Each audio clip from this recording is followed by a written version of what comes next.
होली के कुछ रंग, वुमेंस डे के संग। सबसे पहले तो सॉरी इतने दिनों बाद वीडियो अपलोड किया। आजकल लोग अक्सर ना मुझसे ये सवाल पूछ रहे हैं, अचानक से ये शौक कैसे। अब उन्हें क्या बताओ कि ये तो डीएनए में है।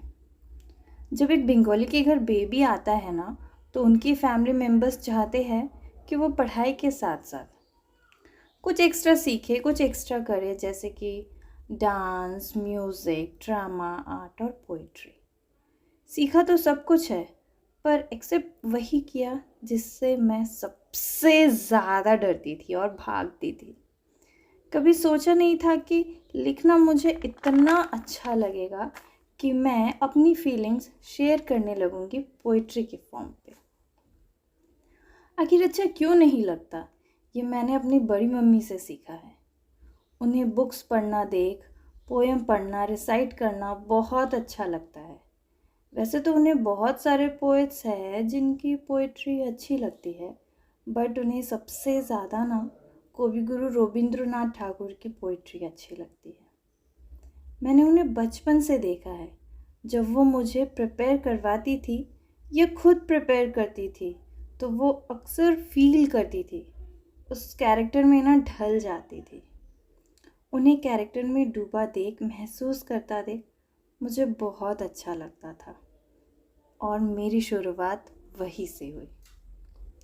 वैसे तो मेरी लाइफ में ऐसा कोई सिंगल वुमेन नहीं है जिनसे मैं इंस्पायर होती हूँ या जिसने मुझे इंस्पायर किया है। मेरी लाइफ में बहुत सारी लेडीज़ हैं जिनको कभी थैंक यू नहीं कहा। मेरी बड़ी माँ के अलावा और भी 3 ताई जी हैं मेरी, जिनसे लाइफ में बहुत ही ज़्यादा इम्पोर्टेंस लेसन सीखा है। Management, fight for myself and calmly do your work and rest will left on God. ये 3 मेन रूल्स है जो मैंने एक्सेप्ट किया है उन 3 लेडीज़ के अंदर से।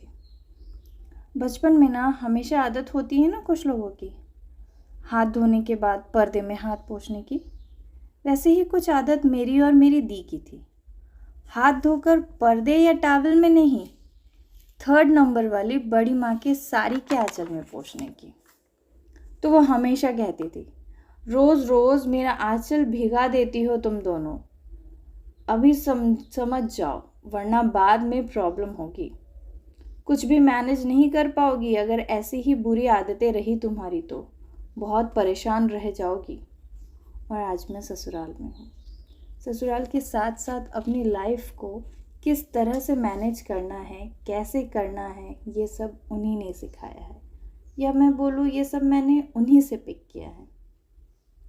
पर मैंने कभी उन्हें थैंक यू नहीं कहा है कि उन्होंने मुझे लाइफ की इतनी इम्पॉर्टेंट लेसन सिखाई है। कुछ लोग होते हैं ना आपके लाइफ में जो बहुत इम्पॉर्टेंट होते हैं, वैसे ही ये लोग हैं मेरी लाइफ के। अब है नंबर 2 वाली ताई जी की। उनका एक ही रूल है, do your work calmly and rest will leave on God. ये इम्पॉर्टेंट रूल जो सबके लिए काम आता है, और आज मेरे लिए भी यही रूल अप्लाई होता है। हाँ, अपना काम करते जाओ और बाकी सब भगवान के ऊपर छोड़ दो। जो होगा अच्छा होगा। तुमने किसी का बुरा नहीं किया तो तुम्हारे साथ भी बुरा नहीं होगा। ये उनका रूल है, और ये वहाँ से मैंने अप्लाई किया है।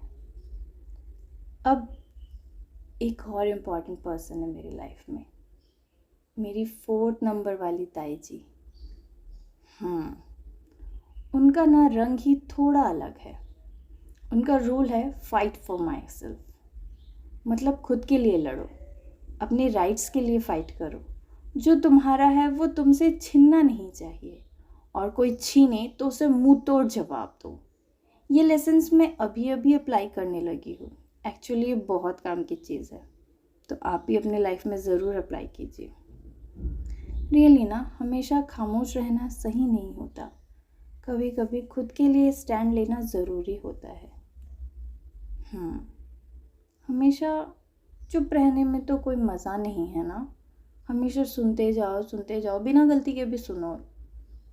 तो खुद के लिए स्टैंड लेना सीखो, ये मैंने उनसे सीखा है। बाकी मेरी 2 चाचियाँ हैं, दे वर ऑसम यार। उन्हें पता है हर सिचुएशन को किस तरह से हैंडल करना है, कब कहाँ क्या जवाब देना है, ये मैंने उनसे सीखा है। पराए लोगों को अपना कैसे बनाना है, यह उन्हीं दोनों से सीखा है। अब आप सोच रहे हैं मैंने इतने सारे लोगों के बारे में बात की, पर अपनी माँ के बारे में कुछ भी नहीं कहा। माँ के बारे में क्या कहूँ, माँ तो माँ होती है, कोई वर्ड्स नहीं है प्रॉपरली डिस्क्राइब करने को। माँ ने तो जन्म दिया है, माँ ने तो सब सिखाया है, माँ ने तो सब समझाया है, माँ तो सब कुछ है ना। माँ ने तो सबसे ज़्यादा बताया है कि सबसे क्या क्या क्वालिटी एक्सेप्ट करनी है, किससे क्या क्वालिटी लेनी है। माँ ने तो न्यूबी से लेडी बना दिया यार। पर कभी माँ ने मुझे बड़ा ही नहीं समझा, सबसे बड़ी प्रॉब्लम यही है। उन्हें अभी भी लगता है कि मैं सही डिसीजन नहीं ले सकती, इसलिए she always told my husband that kindly took care of her infant बड़ा बच्चा। एक इंसिडेंट सुनाते हो आप लोगों को। माँ तो 15 ईयर्स पुरानी टीवी को भी नया ही बताती है। हाँ, suddenly our LG Flatron TV one speaker stopped, तो my mom asked my brother to resolve that issue. तो भाई ने कहा मम्मी टीवी का स्पीकर ख़राब हो गया है और शायद इसके पार्ट्स भी नहीं मिलेंगे। माँ ने भाई से कहा तुझे कुछ नहीं पता है, उस सर्विस सेंटर वाले को कॉल करो। भाई टोल्ड हर वो भी यही बोलेगा, बट उन्होंने कहा तुम बस कॉल करो, मेरी बात सुनो, जवाब मत दो। भाई call that service centre number and they appoint one man. वो आया एंड आस्क कब लिया था, डेट कब का है, बट भाई डिडंट रिप्लाई। पर माँ सेड अभी अभी कुछ साल ही हुए हैं, वारंटी पीरियड में होगा, आप देख लीजिए। That man check that booklet and उसका फेस रिएक्शन, ये लोग पागल है क्या? 15 साल पुराना टीवी जिसके मॉडल अभी बंद हो गए हैं, एक पार्ट नहीं मिलता और ये लोग उनसे नया बोल रहे हैं। उसका ऐसा रिएक्शन था। वो आदमी अजीब रिएक्शन दे चला गया और बोला ठीक नहीं हो सकता, नया टीवी ले लो। पर मेरी माँ उस टीवी का मोह नहीं त्याग पाई। इन शॉर्ट स्टोरी से आप ये समझ जाएंगे कि मोह जल्दी नहीं छूटता मेरी मम्मी का, और पुराना हो या किसी चीज़ को बड़ा करना हो, ऐसा कुछ भी नहीं होता मेरी मम्मी के डिक्शनरी में, स्पेशली हमें लेकर तो कुछ भी नहीं होता। वैसे ही मेरी मम्मी के सामने मैं और मेरा भाई कभी बड़े नहीं हुए। She thinks our partner can take better decision than her own child. उनको ऐसा लगता है कि उनके बच्चों से, उनके बच्चे के जो पार्टनर्स हैं वो ज़्यादा बेटर डिसीजन ले सकते हैं। मेरी भोली माँ, उन्हें हम कैसे समझाएं। माँ को कभी भी थैंक यू नहीं बोला। क्या ही कहे, क्या थैंक यू बोलना चाहिए था, पर मैंने कभी इन लोगों को थैंक यू नहीं बोला। अब मोस्ट इम्पॉर्टेंट पर्सन्स की मैं बात करती हूँ मेरी लाइफ में, मेरी भाभियाँ। भाइयों की शादी करवाई गई थी कि उनके पार्टनर्स मिले, पर फ़ायदा मुझे हुआ। पता नहीं कहाँ से मेरे लिए दीदियाँ पकड़ लाए यार वो। हाँ दीदियाँ। उनके आने के बाद लाइफ का एक्चुअल मीनिंग समझ आया कि जैसे जैसे हम बड़े होते जाते हैं हमारी लाइफ की प्रॉब्लम की शक्ल ही चेंज होते जाती है। पर हाँ, उन्होंने ये भी बताया कि हर प्रॉब्लम का सॉल्यूशन होता है, चाहे कुछ भी हो, हमेशा सॉल्यूशंस ढूंढना, हार मत मानना और टूटना तो बिल्कुल नहीं। बाकी हम हैं हमेशा तुम्हारे पास। अपने पैरों पे हमेशा खड़ा रहना, अपना ध्यान रखना सबसे पहले और फिर बाकियों का रख सकोगी। ये सबसे इम्पॉर्टेंट लेसन है जो मेरी भाभीयों ने मुझे, किसी भी सिचुएशन में ना दीदी मुस्कुराना मत छोड़ना, ये उन लोगों ने मुझे सिखाया है। मैंने कभी इन लोगों को थैंक यू नहीं कहा, कभी कोई भी इन लोगों को मेंशन नहीं करता है।